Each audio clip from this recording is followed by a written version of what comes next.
There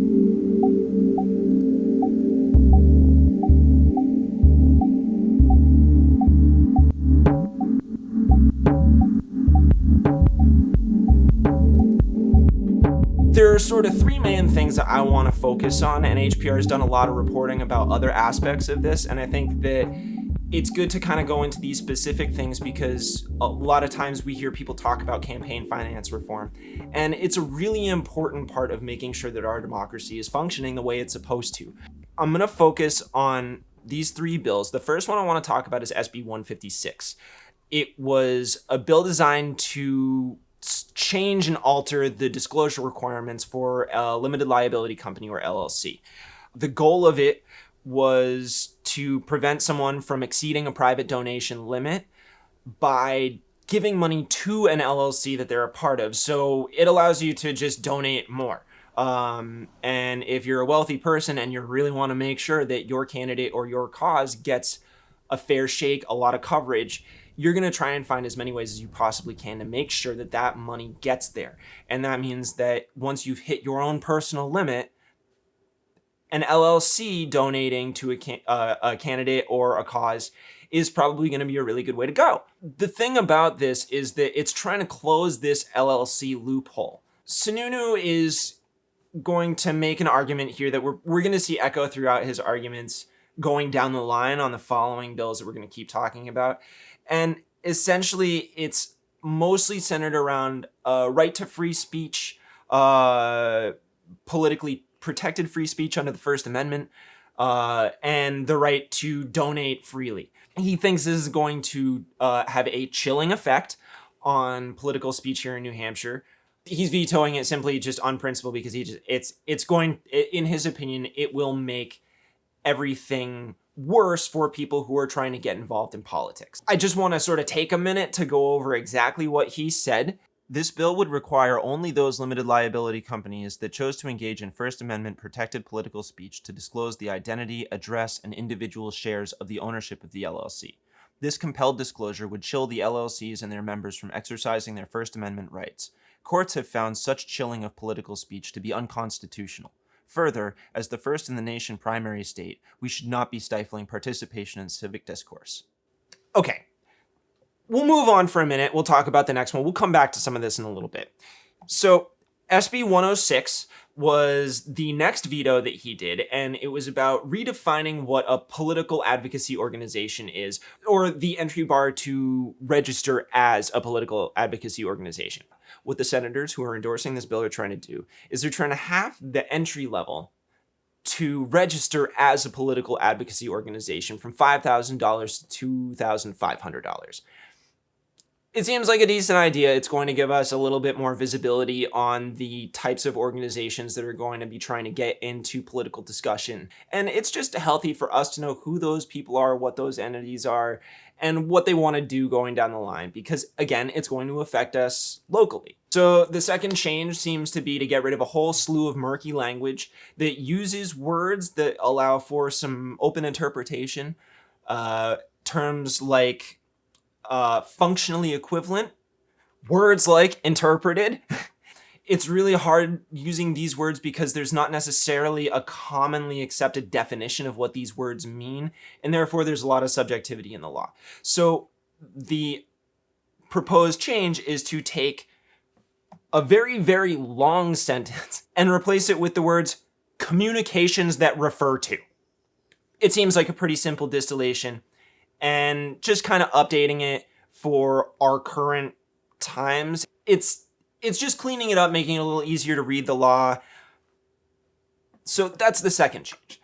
The third change is the part where things seem to get pretty sticky, at least for Governor Sununu. We're adding some language that says it's not just about a candidate or a message, but any discussion broadly about a political topic. So Sununu's problem here seems to be that this is going to have, again, a chilling effect on organizations that want to try and get involved in political discussion, help move along political discussion, make it more lively, get more people involved. Well, if you're concerned about getting politically active and you're concerned about getting people involved or touching on any sort of political topic at all, kind of means you're advocating for it. I'm going to move on to the next issue. This is a House Bill 504, and this is about constitutional reform. Now, not state constitution, U.S. Constitution. What this is, ultimately, is a call on the U.S. Congress. It's a call on the U.S. Congress. They don't have to do anything. We're just calling on them to do something. It's saying, hey, we want to draw attention to this issue. So this bill basically calls for further regulation on the role of money in elections and governance, and is saying that anytime we create laws to bracket or control this type of spending, create limits, things like that, that it's not an affront or an attack on First Amendment rights. Second part of this is saying that districting needs to be fair and can't be leaning in the direction of one party or another. It's just, it's not good principle.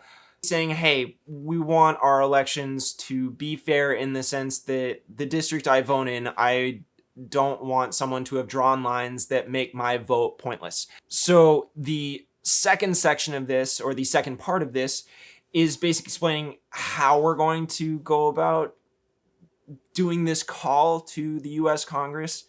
It outlines that there's going to be a public hearing. We're going to send 6 representatives, 2 senators, equally split from each party, to have a public hearing where they're going to take public comment. They're going to hand that off to our congressional delegation, and they're going to take that to DC and sort of use it as direct supporting commentary to this particular bill from their constituents, so that those people in DC have a direct connection between this particular bit of policy and the actual people that care about the issue. So Sununu comes in and he says this. This bill is part of a national campaign designed to overturn constitutional protections of free speech. It represents another in a series of attempts by this legislature to chill the political speech of people or groups they disagree with. Additionally, redistricting is a state issue and one that New Hampshire acts on responsibly and with great seriousness. We do not need to federalize New Hampshire's redistricting process. Furthermore, it is not the role of the state legislature to do the congressional delegation's job for them. Despite their job performance, if they are interested in receiving public comment on these issues, I encourage them to spend time in New Hampshire listening to their constituents. Okay, so Sununu's argument centers around the idea that by restricting the money that you're allowed to spend in an election, on a campaign, on a political message, by creating restrictions or requiring more disclosure by the people involved in those organizations or groups, that you're restricting their right to free speech. Now, when you make that assertion, you have to take the assumption that money is speech. The argument I make against that proposition is that if you have more money than I do, then that means that you have more voice, which means that your voice is greater than mine, which means you are a more important, or you have more value, more contributing power in our society. That doesn't hold when you talk about trying to say that we are all equal or that every vote is the same. It takes away the power of the individual.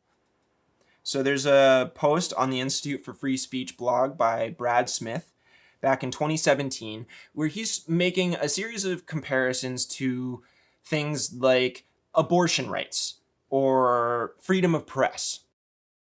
So there's sort of false equivalences. So this is going to be your first hit when you search on Google for this particular question, is money speech? The problem here is that he's kind of honing in on the wrong part of the question. And I know that we're kind of digging into something that seems irrelevant, but I'll tie it back in a minute because it's important to know this stuff and to understand this argument a little bit deeper. The same is true of another First Amendment right, Freedom of the press. Could the government limit a news network to spending $25,000 a year? Could it limit the number of issues a newspaper or magazine is allowed to publish? That would assuredly bring howls of indignation from the press. It's not really an apt comparison to make here because we have the internet and you don't actually have to pay anything to publish. Money now comes from how well you can, or the sort of the notoriety of something comes from how much money you're able to put into promoting it. So that changes the dynamic, but ultimately your free speech isn't stifled. It's just your ability to push your free speech. Not the same thing. So the other part of this problem is that he's talking about the upper limits, right? What happens when you can't spend more? And what he's not really addressing is what's already happening because people spend more. He's not acknowledging the fact that when you flood a certain area with a lot of money, particularly when all that money is supporting one issue, and they can hire marketing specialists and spin doctors to come out and really sell that point. Doesn't matter how much it connects to voters or is going to positively affect their lives. It gives them a really good opportunity to sell this idea like it's a product. And it doesn't give an opportunity for citizens to have an equal and fair comparison on a voice that would be dissenting of this perspective. So that's chilling free speech. That's actually chilling a much broader base of free speech by people who don't have a lot of means.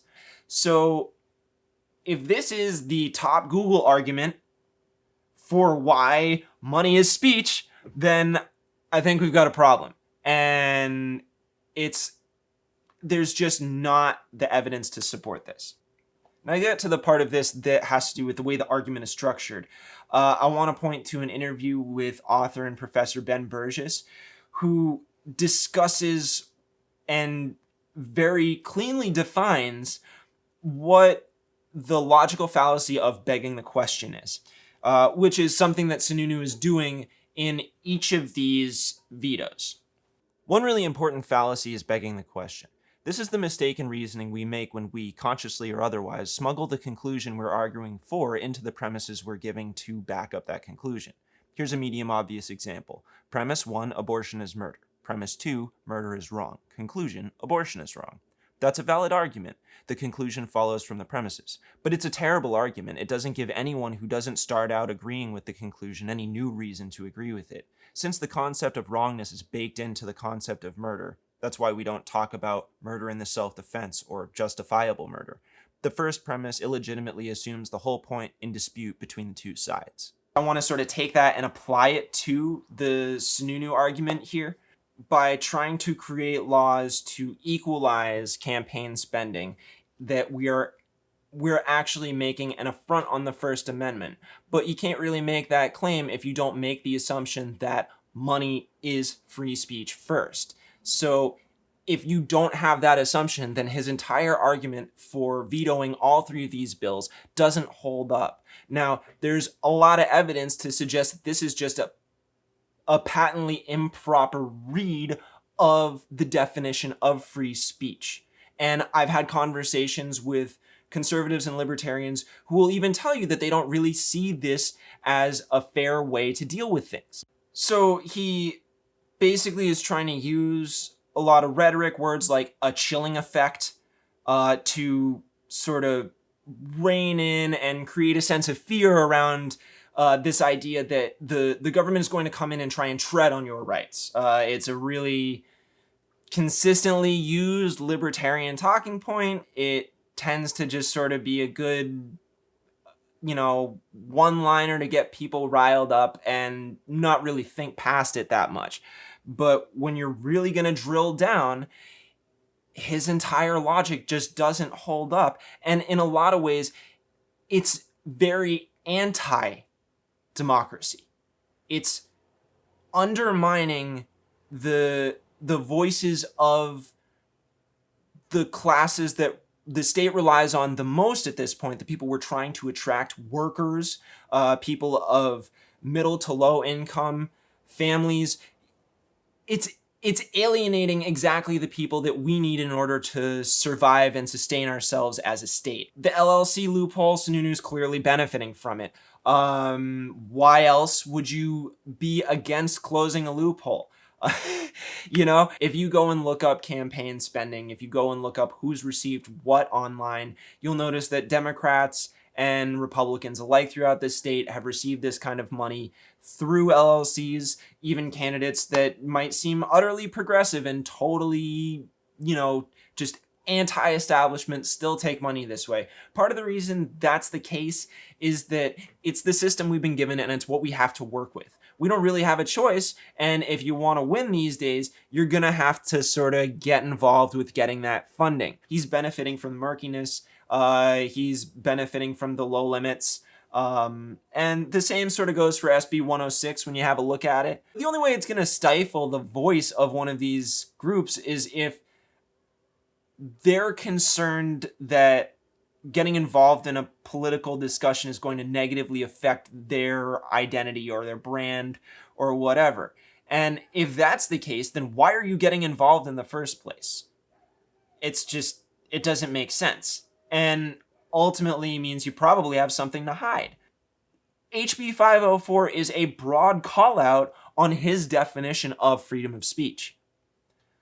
He probably doesn't like that, and so he's going to characterize it as liberals, Democrats, progressives trying to make a personal attack or a partisan attack. He's going to try and sort of take it out of a realm of logic or reason and make it a whole lot more about what you believe, what you feel, and what you think. He's just saying, this is a partisan move to silence opponents, clearly talking about Democrats in the state and nationally. It would affect Democrats just as negatively.